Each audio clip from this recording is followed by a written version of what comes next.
the next hour, we have two very interesting guests. We have John Jay Harper joining us. He is author of the best-selling book, Transformers, Shamans of the 21st Century. He is CEO of the American Delphi Academy, a nonprofit corporation offering body, mind, spirit, wellness education. He is a graduate of Central Washington University with a bachelor's in psychology and philosophy, Independence University, and California College for Health Sciences with a master's in community health administration. He is a former computer specialist, electronics engineer, and employee assistant program director with the Department of Defense, and a retired veteran of the United States Army. Also joining me for the next hour and enlightening all of us is Dr. Mark Gray, a chiropractor, holistic healer, body worker, and symbolist. So this next hour is going to be a really power-packed, wonderful trip around a variety of different topics. And so welcome, guys. Thanks for joining me on the air tonight. Thank you. Thank you. So, Mark, let's start with you. Why don't you give us, you have a great website, by the way, and you do a lot of really interesting things. Why don't you just tell everybody listening a little bit more about what you do? Okay, fine.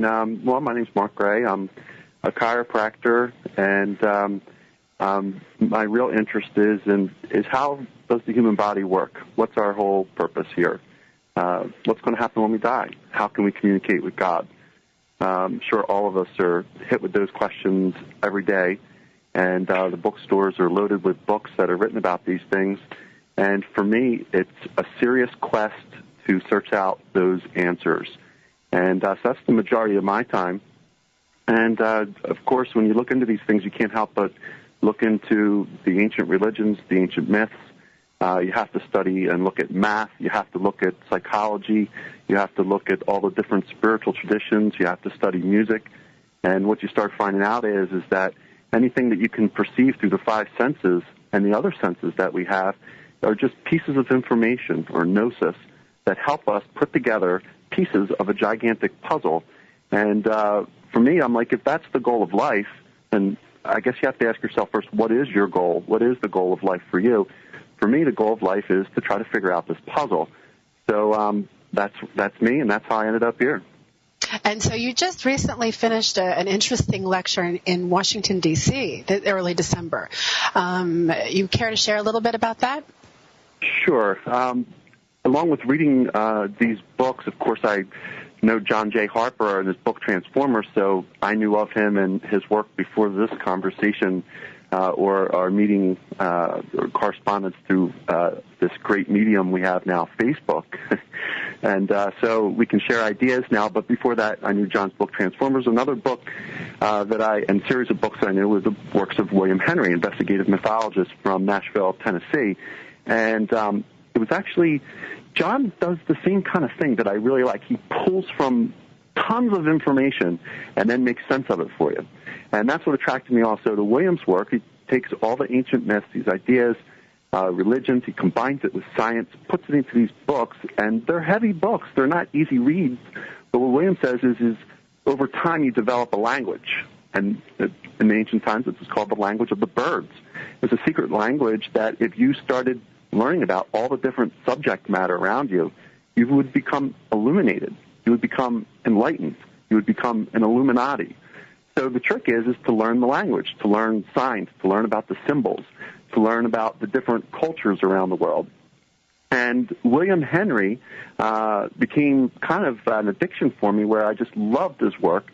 And eventually what happened was I went to a seminar and with William, a morph seminar, and he, at the end of the seminar, says, okay, I'm going to start looking at this.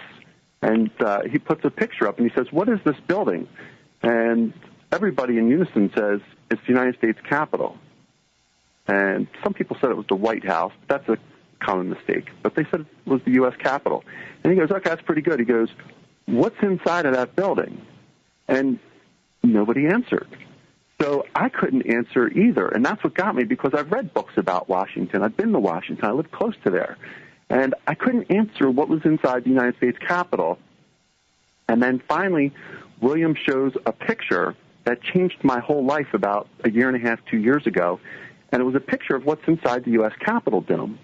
And the picture, or painting on the ceiling of the U.S. Capitol Dome, is of George Washington, the first president of the United States. and he's in a purple robe, and he's riding on a rainbow, and he's in and amongst a series of Greek gods and goddesses. And having a background in symbology and studying the world's religions and the goal that this puzzle eventually shows you, and being enlightenment, I realized right away the picture was worth 1,000 words, that the ceiling of the United States Capitol dome was actually portraying a scene of enlightenment, a scene of ascension. So the centerpiece of the United States of America, for me, just changed. The centerpiece of America now was the U.S. Capitol. Because what William then said was, is the United States Capitol a temple, or is it just a place where elected officials go to pass laws? And I thought, a temple? I never thought of it as a temple. And it's got a scene of ascension inside. And that started a series that's been 2 years now, over a year and a half, of searching and investigating what is going on inside the United States Capitol, and is it a temple, and why is there a scene of ascension, and how does it apply to what's going on in the world right now with the new economic forums that are going on, what happened in Norway, our quest to find out what's going to maybe happen in 2012, and all the things that are going on in the world, all related back to the U.S. Capitol. So William Henry and I ended up writing a book together called Freedom's Gate, The Lost Symbols in the U.S. Capitol. Lo and behold, we put our book out, and 2 months later, Dan Brown puts a book out, The Lost Symbol, which people knew it was going to be around Washington. But one of the things that Dan Brown focused on, and exactly what we focused on, was the United States Capitol and the painting and its ability to actually cause a transformation inside of you, because the painting is actually an icon. And icons were used as blueprints to the other dimensions. So if you looked at a mandala or a painting or a painting of Jesus transfiguring, the painting itself would actually go to a cellular level, to a spiritual level inside of you, and help to transform you or turn you into whatever it is you are looking at. So that's what I've been working on for the last year. That's it? I say that jokingly because that's a lot to take on. It's interesting because I just finished reading William's book, 1 Foot in Atlantis, and I think that's very, very pertinent to what's going on in the world today, and maybe we can touch base on that as well, because his book really does pull from one of my favorite research topics, which is World War II and the esoteric background, to all of those different operating campaigns back then. John, why don't you jump in here and tell us a little bit about your book, what you've been doing, and how you've got into it all. I'd love to do that for our audience. And Mark, that was a fantastic summary, by the way, of a lot of material that we both love to explore here. Real quickly, my background was as a traditional scientist for the first 20-some years of my career with the Department of Defense. I was an electronics engineer and computer scientist back since the late 60s when I was on active Army duty in the United States and Europe, and then in the 70s and 80s and up into the early 90s, I was a project manager, a line technician, electronics mechanic, as well as an engineer and research scientist on Navy programs, Army and Air Force programs. So I come from that type of left brain, egghead perspective on things, and that brings me to June of 1988 when I had a profound metaphysical experience where I saw a supposedly deceased optics physicist colleague. His name was George Begay, a very good friend of mine for 17 years since the Army days in the late 60s until his death, untimely death at age 40 in November 1987 in Huntsville, Alabama. I was part of this very elaborate Catholic funeral ritual. I helped lift that casket into a marble mausoleum in Huntsville, Alabama. And I thought that was that, to be quite honest with you. But I went into a very profound grief cycle. and I asked for a transfer from the U.S. Army to the U.S. Navy on the West Coast, hopefully to just get some space between this last 20-year period, basically, and start my life anew, and also recover from this tremendous shock of losing my dearest friend. But that didn't happen. About 7 months after his death in June 1988, at 4 a.m. in the morning, I was in what I thought was becoming a lucid dream. I saw my friend George standing basically at the foot of my bed in a holographic type projection.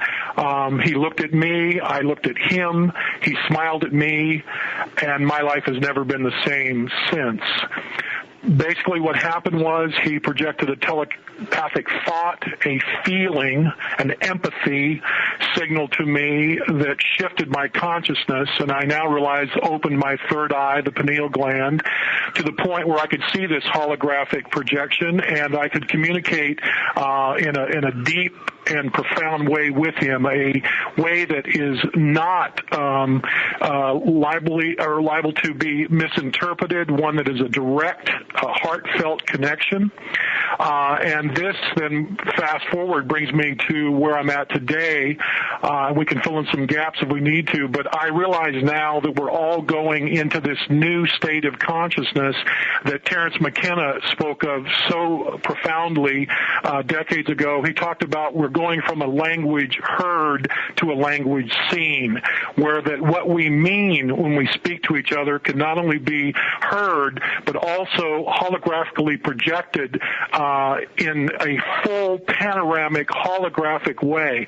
Now, I can experience this, by the way, now, and it's way beyond what we think of as telepathy. Telepathy, or the idea that you might be able to pick up someone's thoughts in your head, is absolutely correct. That does happen. It is scientifically valid, but I'm talking about a profoundly deep felt sense as well as visual sense, a multidimensional sense of reality where there is no iota of opportunity to misinterpret what the other person means when they're saying something. They may be totally wrong from where they're coming from, and I may be totally wrong how I interpret it, but I can see exactly where they're coming from and why. So again, this is the idea that McKenna was trying to get to us, that even Christ himself spoke about. The kingdom of heaven is upon the face of the earth, but men do not see it. So let's get some thoughts on what recently happened, because I've been flooded with emails with people asking questions regarding the event that happened in Norway. And I know a lot of people are really anxious to get people's opinions on this event, and I would love to have the two of you comment on it. Mark, let's start with you, and let's just kind of give everybody a background on what exactly happened. I'm sure if you haven't seen the pictures all across the Internet, all across Facebook, all across pretty much everything, even on the nightly news, there was an event last week in Norway. Some lights were seen in the sky. It was a pretty spectacular sight, in my opinion. Mark, what are your thoughts? Yeah, well, for me, that showed up on my wall from a post from you. So you're like, you must have like your thumb on the universe. Such is the magic of Facebook. What can you do? So that's how I found out about it. And then, so that really got my attention. The spiral that occurred in Norway, eventually spinning into a black hole, was interesting to me because I've watched my fair share of television and pictures and perused tons of pictures. I've never seen anything that looked like that. So I'm not a big UFO person. I'm not somebody who sees lights or even watches stuff like that. So it's really tough to get my attention on something like that. This got my attention because of the perfect symmetry that was in the spiral. I knew that some sort of intelligence had to be, it was ordered. Some kind of intelligence had to be working with this. And bigger than that, right away, the first word that pops into my head when I look at that is wormhole. That's the first thing that inside of me resonated with it. So I watched some videos on it, and the official explanation that came out that it was a failed rocket launch. Going back some years ago, I was a pretty big conspiracy theorist. I don't participate in that so much anymore. I try to focus on other things. But that came right to the surface, and I went, that's the most ridiculous thing that I've ever heard, that's a failed rocket launch. I want to interrupt you for 1 second. I want to just set the record straight, too. It was at first denied that was a misfired rocket launch.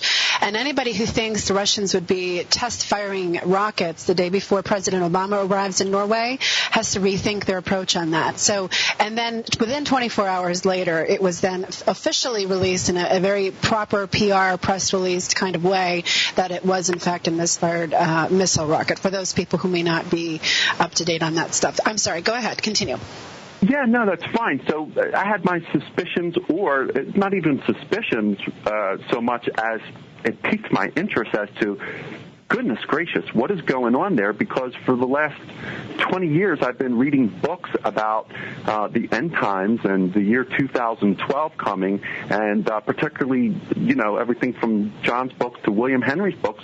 They talk about that as we approach 2012, that wormholes, or the Mayans talk about that a serpent rope is going to fall out of heaven, and the bearded ones are going to come down to enlighten us.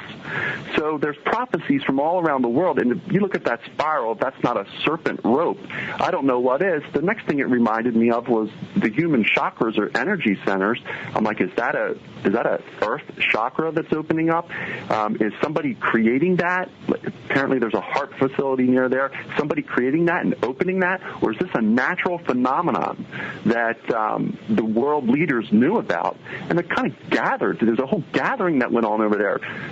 President Obama went to receive the Nobel Peace Prize. You've got the climate change meetings that are occurring in Copenhagen. I think that's from the 7th to the 18th. So right as all these world events are occurring, we have to say that it's almost like, it reminded me of as a kid watching, remember Adam West and Batman? When they needed Batman, they'd project the picture of the bat up into the sky, and then Batman would kind of come. I'm like, wait a minute, this symbol, this spiral, if you open up any book like Barbara Walker's symbols, you would find out that this symbol is a womb. It's a gateway. It's a doorway. It's the symbol of new life. It's a symbol of something that can get you from one dimension to another. And this just opens up a whole can of worms of thinking and possibilities that, is this man-made or is this natural? If it's man-made, then why or who or what did it? If it's natural, then the ancient myths and the prophecies that talked about this time period are actually coming true, and they're trying to divert people into that. The powers that be are trying to convert people and trick people into that it's a rocket launch and not something maybe that we need to pay attention to. And if we need to pay attention to, then the question is what is it? And that's when William Henry emailed me minutes after, by the way, Hillary, you posted that. William posted something. You guys must be harmonized into being in touch with what's going on the planet.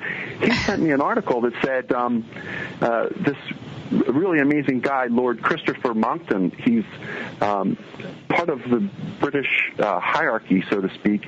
He says, warning, the apotheosis is at hand. World government is here. And he says that in October in anticipation of what's going to occur in Copenhagen right now as this spiraling vortex of energy appears in the sky. He says, warning, the apotheosis is at hand. Now, the reason William sent me that is because of the word apotheosis. The word apotheosis means the conversion of a man or something into a god. So here's a guy who has a lot of pull. He's a rich man. He's involved in the government on certain levels. He says that the climate change may be a hoax. I'm not for it or against it. I'm just an observer. He says it's a hoax. But one of the things that he throws out there, almost as if it's encoded for the people who know, if you have eyes to see, if you have ears to hear, you can hear what this guy's saying. He says, warning, the apotheosis is at hand. World government is here. So that means one of two things. The governments of the world are about to convert into a state of godship, which means one, or it means that individuals are about to go through a transformation into a state of godship. So all of us, including the planet, including the governments, everything, including the whole cosmos, is going through a great galactic shift where duality is starting to merge and understand each other, just like what John was saying. Well, it's interesting that you were talking about that, because what came to mind was the picture that you were speaking of, which is on your website, by the way, under your lectures page. And I'm staring at it right now, and the picture of George Washington encircled with all the gods and goddesses. And you were talking about the ascension, and that being the center of the White House and all the workings in that government. So it's interesting that the ascension of man to gods is a generalized theme. John, what's your take on all this? Well, interestingly enough, my background is missiles and conventional and nuclear as well, mainly in the control, command, intelligence sector, not the platform launch of them, although I've been at missile launches at White Sands, New Mexico, and elsewhere. I can tell you I've never seen a missile spiral out of control with a perfectly symmetric pattern in the sky. If you think of the detonation, the unfortunate detonation of our spacecraft upon launch in 1980s with NASA, you remember the chaotic nature of that explosion. You saw basically a sparkler effect. So, given that as a background, here's another spin on this event in terms of what Mark is saying. The symbolic level is ominous, because if a stage of a rocket detonated and then spun into a perfectly symmetrical spiral, that says to me that the environment itself was mapping the energy behind that rotation. So it would be like an imprint on something. In other words, you didn't see the event, but you saw the effect of the event. That tells me that the sky in that particular part of space was symmetrical. It tells me that there was no wind, that perhaps there were ice crystals, for example, that allowed that display to manifest visually. So again, there's a kind of two different ways to look at that same event. But I can tell you this, all the signs are there that we are being given a warning that there is great promise and great peril at the same point in time, converging on or about December 21st, 2012. Not that in and of itself any single event will manifest on that date. However, just like this spiral in the sky, we are spiraling to a convergence of space-time through history, coming to the end time, and anything beyond that we do not know, because we're talking about fractal geometry. We're also talking about a collapse of space-time events, a convergence, if you will. The apocalypse, in fact, means the unveiling. What is being unveiled? The unveiling is our connectedness to each other and to nature and to God. So when we're trying to play God with our nuclear weapon systems, with our Large Hadron Collider in Geneva, Switzerland, the God particle, the Higgs boson field, trying to identify that particle that holds everything together, we are on the verge of being God. And what about there's been some people talking about the fact that it was a HARP, that we actually induced that in the sky, that it was something that we've done, that it was caused by us. Is it possible that the HARP facility could have caused this? And could the other HARP facilities be testing out a way to open up these kinds of wormholes, if you will, between each other? Anybody care to comment? Which one of you would like to comment on that first? Well, let me just follow up since I'm hot on this topic in terms of sharing a little bit of my background with the Department of Defense, that, in an unclassified way, of course. And I've been retired for so many years now, whatever I have would be obsolete knowledge. But just using that same pattern of logic that you used, Hillary, a moment ago, think about it. We, as the creators of the HARP project in Alaska, for example, at least in one facility, you mean to tell me that the commander-in-chief and the chief of staff and so on and so forth would allow any single event that could absolutely startle the world leaders at Copenhagen, for instance, that somehow we have a negative technology, if you will, and that we're willing to unleash it to impress the nuclear powers of the world? Think again of what that would mean. That is ominous, and in my opinion, that would be not the proper reading of the symbol. Mm-hmm. Okay, Mark, what about you? What are your thoughts about it being created by us? The being created by us, for me, if there's going to let's go back to temple building. Temples were put places usually where a shaman or some sort of medicine man, whoever it was in the village, sensed that there was some special energy there. I still get that when I stand next to a waterfall or I go to an ocean. It kind of hits me. It's overwhelming. Could walk different spots in the woods in my backyard, and there's certain places that I go, I like this spot a lot more than other spots, and I tend to go back and sit at those spots because it's a kind of a magical spot or a special spot, whatever that means to the individual. Well, the more sensitive you would be to be in tune with and in touch with nature, there would have to be spots that had more power, more energy. We can go to different parts of the United States of America and find spots that are totally different in their energy. So temples apparently were built, including the United States Capitol, by the way, where the land was charged with chi, or life force that's running around the planet.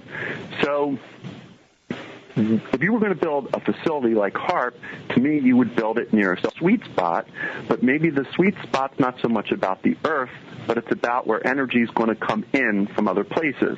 So it's almost like as energy maybe was coming from the galactic core or from the sun or from the entire universe as a whole, and as it enters the planet, maybe that's a particular spot. Like the Bermuda Triangle would be a famous spot where something occurs.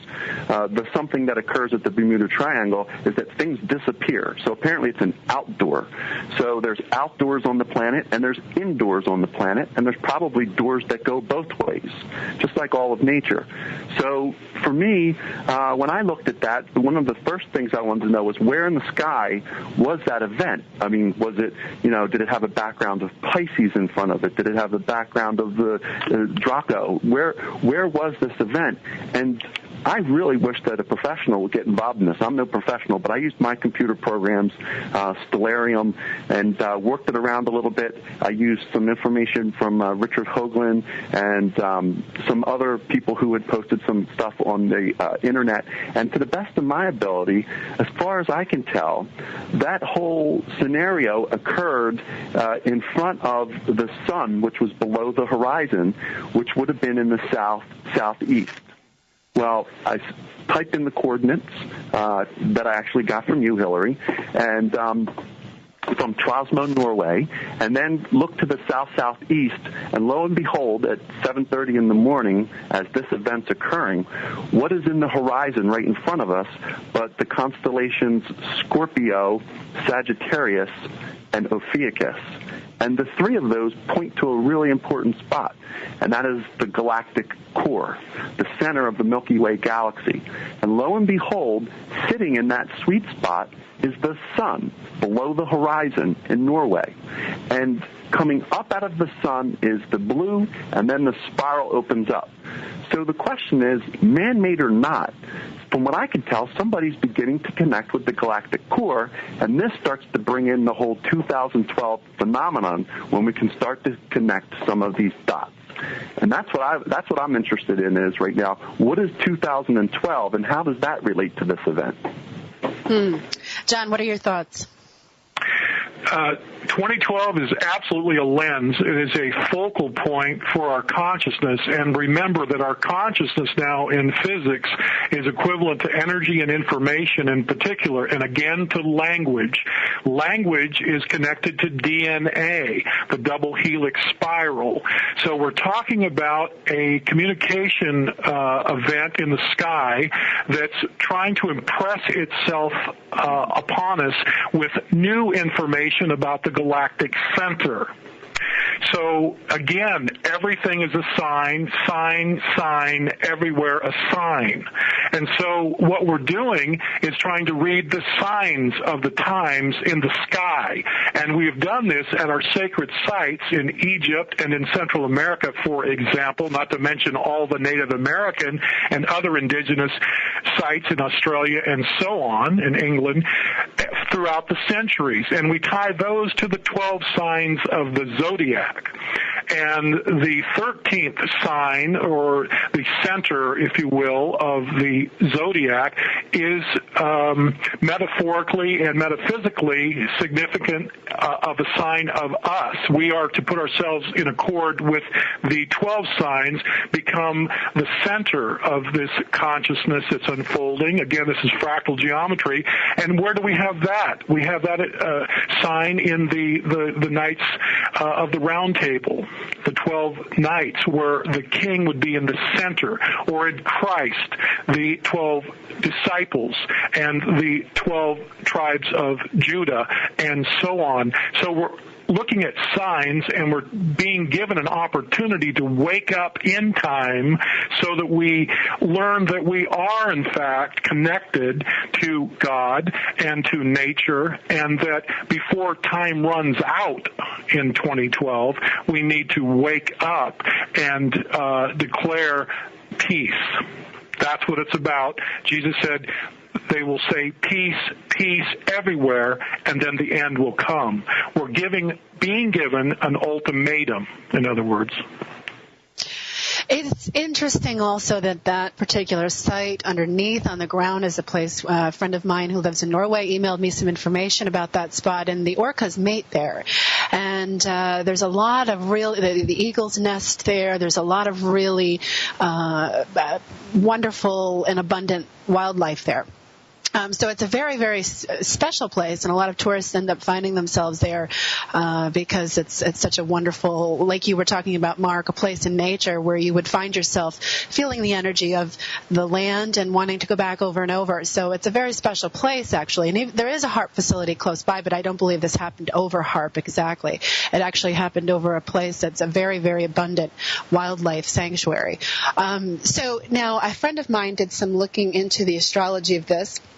And the constellation that it seemed to be, as he could figure it out most directly, behind the event was the constellation Draco. And the old pole star that's dimmed now, I believe I posted it on Facebook. Maybe, Mark, you can give us a little bit better background of this. But what I'm interested in also, and I think my listeners would be as well, is the symbol of this spiral, because the spiral was so perfect. But in the beginning, it was kind of like it started to go one way and then it went the other way. I don't know if you caught that or not. Could you talk a little bit about, Mark, the symbol of what we're looking at here? Yeah, well, right away, I mean, cross-culturally around the world, when you see a spiral like that, the oldest sources for me that I would be able to find would be 1, life, 2, a gateway, 3, the serpent. And that just about covers everything you need to know about you. So you are a gateway, you are a doorway, and the thing that's running you is serpents. And by serpents, I'm not talking about a snake on the ground. I'm talking about life force or energy. I'm talking about kundalini or chi. So whatever it is that beats your heart, whatever it is that heals a scab, whatever it is that digests your food, that would be chi or ki, and that's life force. And that's what this doorway or a gateway is as a symbol for me. It's also a symbol of the time period we're in, and people are anticipating 2012, but when you really look into 2012, it's a broader time period, and it can't really be distinguished, like John said, to one particular day. But we can work with that one particular day when it comes to numerology. So we can start to bring in numbers, I think, at this point. And why the December 21st, 2012? How did they even come up with that? Well, everything around us is cycles. I mean, right now it's cold as heck outside. I don't even feel like walking out in the woods because it's so cold. But yet it'll cycle around and it'll be warm again. So the planet itself goes through cycles. The universe goes through cycles. Women go through the menstrual cycle every month. So there's highs and lows. So there's times to harvest, and there's times to plant, and there's time to reap what you planted. So the question is different cultures over time have really been in tune with the cycles. Our society seems to be out of tune with the cycles. We've created our own tune. We're kind of just going off on our own merry way. But the shamans were in touch with nature. That was their important point, was that they could commune with God. They could commune with the world around them. They could get answers to questions. Well, the founding fathers of America, who, by the way, in the beginning of America, they called America the New Atlantis. But the founding fathers of America who came out of the Enlightenment, the majority of these guys were deists. And deists, one of their goals is to reestablish a relationship with nature. So if you could resonate with the energies and frequencies of nature, you could eventually, what Thomas Jefferson said, you could eventually perfect yourself. And by perfect, he didn't mean you didn't make any mistakes. By perfect, he meant mature. So you could mature yourself. You could actually do what it is that you're supposed to be doing if you're harmonized with nature. So by doing that, eventually the different cultures again around the world, because it's not one particular religious group, it's not one particular society, it's not one particular time period, it's ongoing around the globe. It's certain people who attune with nature, and then the human body transforms itself into something else, a being of light, an energetic being where the physical matter that the human body has and the spiritual matter start to harmonize, and you can kind of toggle in and out of dimensions. You can go from the physical world, you could go into the light being world, back and forth, maybe stay in one of those dimensions or not. But the forefathers, in particular, knew about this. Now, let's go back to the Mayan calendar. The Mayans knew about these cycles, and certain numbers were really important to them. One of the numbers is the number 20. Another of the numbers is the number 13. John was talking about that 13th, how there's 12 disciples, and then there's Jesus, the 13th. And then people know about the 12 tribes of Israel, but there's the missing 13th. There's actually not 12 zodiacs, but there's actually really 13 zodiacs. We've been told our whole life that 13 is an unlucky number. Why would somebody tell me that 13 is an unlucky number when a little bit of research will show you it's the most important number that you can find? Well, the Mayans also like the number 13, and they related it to something which would be equivalent to our word completion. Everything kind of comes together at 13. So they actually created a calendar system called the long count calendar system, and when that calendar system, which is kind of complicated at the beginning if you don't understand it, but when it kind of zeroes out, the number is 13,000. It zeroes out at 13. And that's when they said the earth was created and man was created and everything was fine. The calendar read 13. Then started it over at 0 and started cranking again. Well, each one of these periods or cycles that they talked about are 394 years long. They're called a Baktun. So one Baktun is 394 years. Right now, we're living in the 13th Baktun. America itself started out and was created and birthed. The New Atlantis was created as we started the 13th Baktun. How would the Mayans know that? That's a great question. So it brings us all the way, when we go back to the United States of America, its early history, how many colonies did America have? 13.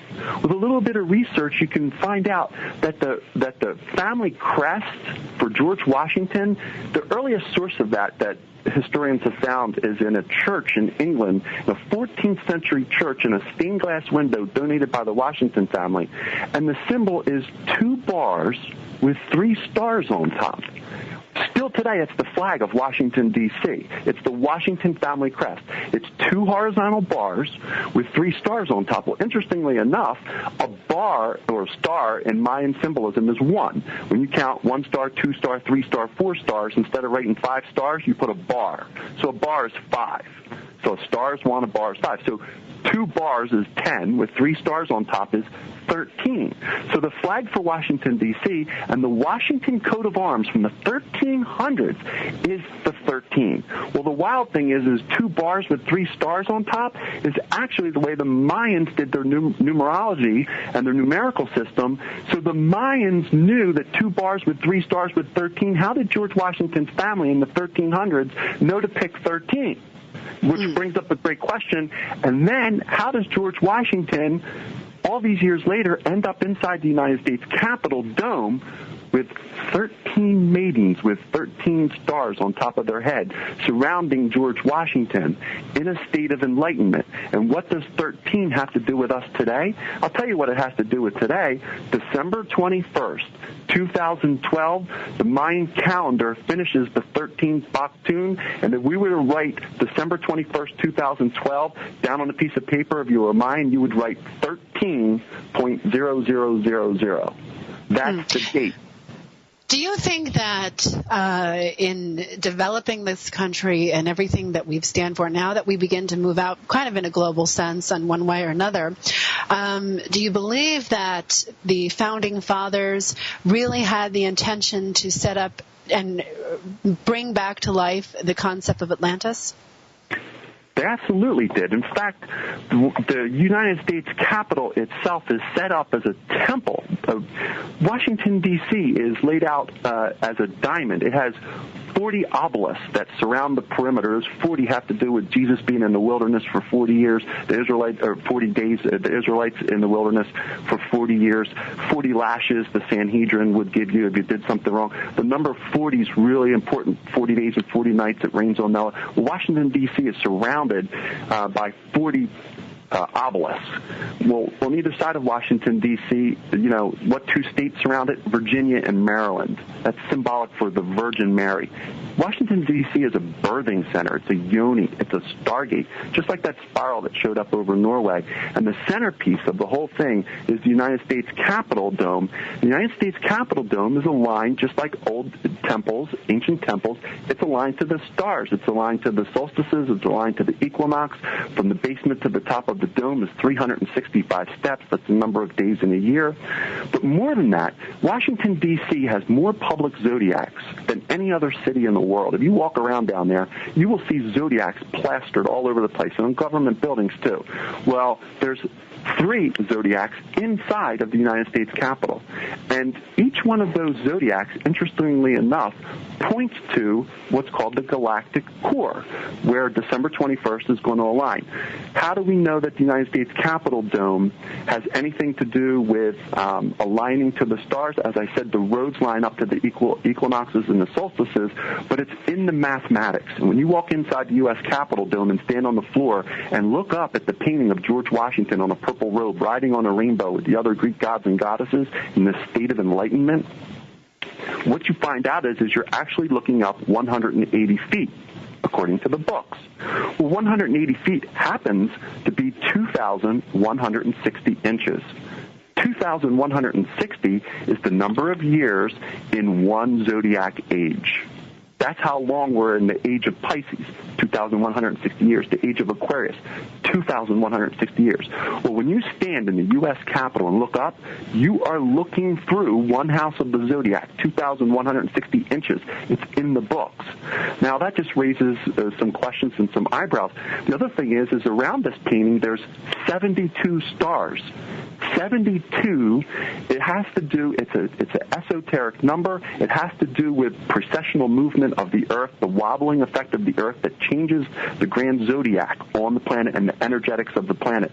The 72 is the number of years that it takes the Earth to tilt 1 degree. So the Earth is always tilting forward and back in a grand cycle. John talks all about in his book Transformers, a 26,000-year cycle where the Earth tilts forward for 13,000 years and then reverses out and tilts back for 13,000 years. There's our 13s again. Well, as it does that, it's so slow that it only moves 1 degree every 72 years. So to symbolize that idea of 72 years is 1 degree, that shows up in cultures around the world, everything from Buddhist temples right on up to the United States Capitol with George Washington surrounded by 72 stars.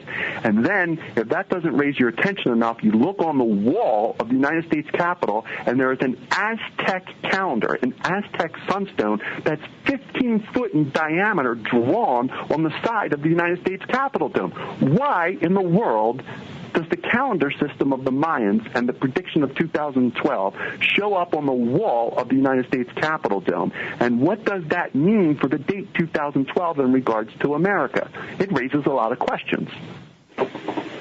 It sure does.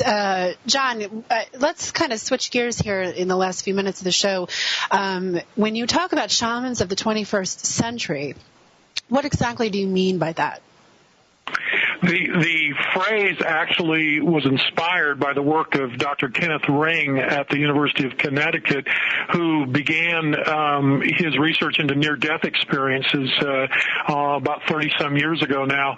And Dr. Ring coined the phrase, the shamanizing of humanity, as the bottom line lesson learned from looking at near-death experience research, interviewing them, and trying to integrate all the various prophecies of the end time, basically, into a gestalt, into one world view. The shaman is someone who is known to walk between worlds, as Mark is telling us very graciously, in many, many different ways, how the Maya shaman priest, as well as the Egyptian shaman priest, and all the indigenous cultures were able to get in harmonic resonance with this fractal geometry of time that Terence McKenna brought to us in terms of time wave 0. And this is this 13th point, again, that Mark has shared with us.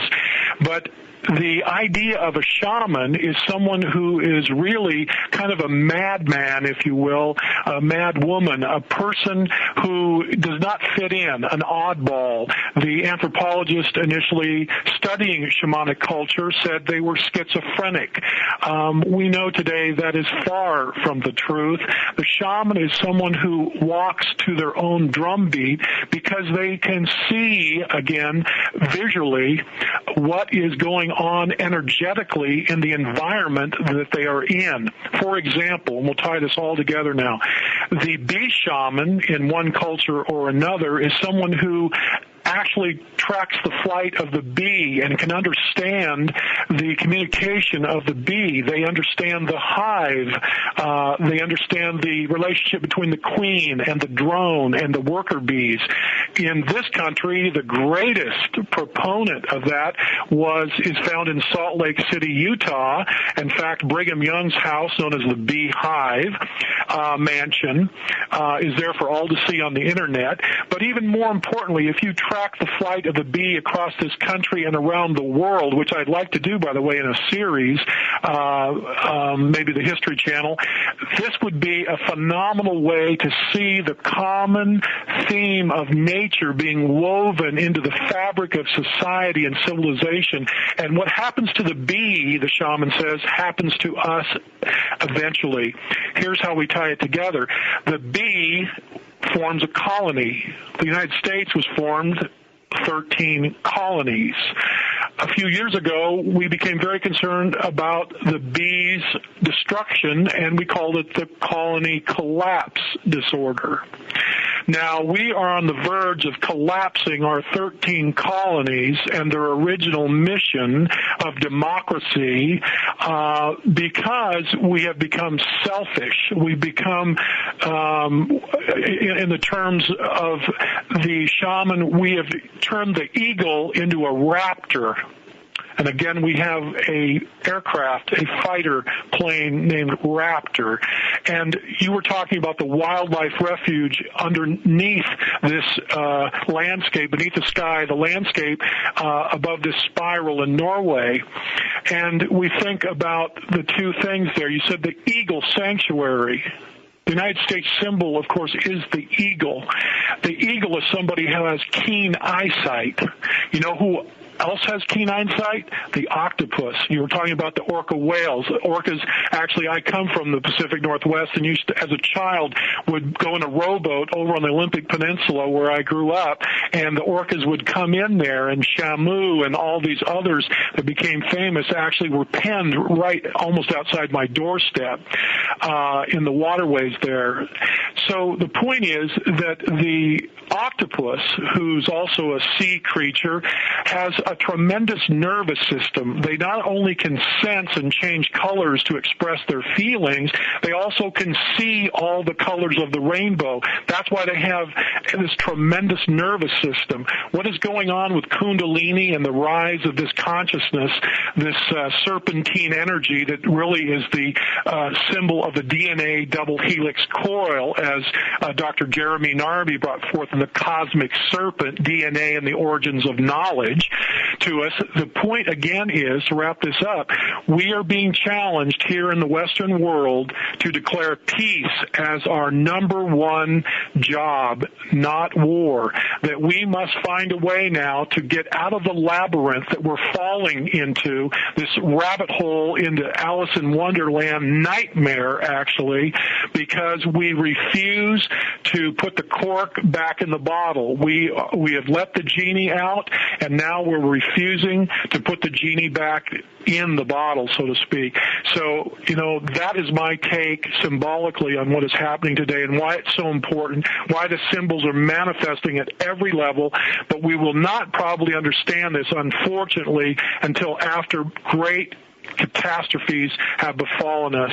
No one really is awake yet to the point where you can see the damage beforehand as the shaman can. So again, we're talking about the shamanizing of humanity, and that's where all of this is taking us, in my opinion. It's interesting that you mentioned the octopus as well, because I just read an article the day before yesterday, I believe it was, where they have just been observed collecting coconut shells at the bottom of the ocean and transporting them and then reassembling them at some other place to create shelters. And the scientists that have been observing them are saying it's the first time that they have ever been observed. They call it tool making, simply because they're actually collecting these things intentionally, cleaning them out, and then restructuring them into homes. So it seems that they have taken kind of like an evolutionary leap, if you will, as far as consciousness goes. And I think, this is my own opinion, I think what's happening is we are experiencing infusions of different consciousness, different energies, codes, whatever you want to call them. And they're activating parts of our DNA for evolutionary purposes. And I think the secret that's been held from us as common lay people, if you will, is that we really are, we have the ability to be gods ourselves. This is not something that is just meant for the few leaders of the world to attain enlightenment and move out into their life from there, that we have a God self within us, and it's a time to reconnect to that. And as we move closer to the galactic core, I believe that these kinds of codes and activations through light, by the way, through the sun, through light, and everything on this planet responds to the light. It's interesting to watch the evolutionary cycles of the animals and how they're affected by it, because it's a mirror to what we're affected by and how we are affected. And so we really have to switch our perspective, and that's a shamanic technique. And it's not just about, and maybe, John, I hope, I would like your comments on this too, because usually when people hear the word shamanism, they think of, a medicine man or a medicine woman growing up in a tribe someplace, rather, not in mainstream culture, society, the cities, or whatever, and they don't think that it's something that they can learn or that they have the right to learn. And I am a big supporter of shamanism. I've studied it myself, and I think that anybody, John Perkins, who wrote Confessions of an Economic Hitman, was in the corporate world for many, many years and came out and talked about some of the things that big companies do across the world. And he studied shamanism for years, and he would never know that he was a shaman if you saw him in the grocery store or passing him by on the street. So what do you have to say to the people who, kind of foo-foo shamanism or think that it's not their place or their right to understand how that works?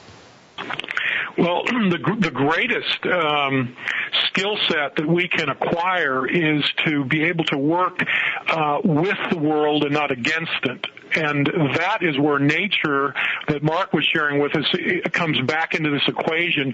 We are being confronted with the power to form new technology, nanotechnology, at the level of the atom and beyond in the quantum realm, the zero-point field, and the free energy devices that you hear so many talk about. This is really the idea that we're getting ready to walk into the imagination. We're getting ready to harness the imagination, the dream world, the dream time of the Aborigines. So we want shamans with MBAs, and we want shamans with doctors of chiropractic degrees, and we want shamans teaching our children, and we want shamans standing in the pulpits on Sunday. We want shamans everywhere. We want those who can see and feel the energy and give a readout to us, those of us who are blind and dumb and cannot see nor hear the energy. We want those good people to step up now and come forward. So our salvation, if you will come from the shamanic world. We need to go talk to the elders. Unfortunately, we only have about a minute left in the show, and Mark, I'm gonna kind of put this out there. Maybe you can update us through your website or through Facebook. But I'm curious if this energy that was produced from the Norway event was what we've heard about, the viril energy that we've heard through some of the esoteric lines. And unfortunately, we don't have time for you to comment on that. But I would like each of you to Mark, what's your website? How can people get in touch with you? My website is cosmicdoorways.net. And Facebook is a great place. Facebook is a great place to meet up with people. Facebook is wonderful. And John, how would people find you and your book? JohnJayHarper.com, JohnJayHarper.com. And like Mark is saying, and we all know, Facebook.com. Come join the party, folks. Thanks, everybody, for listening. We could probably talk for another hour. This is a really important show. Please download it, pass it on to your friends. And everybody, till next time, I'm Hillary Raimo. Namaste.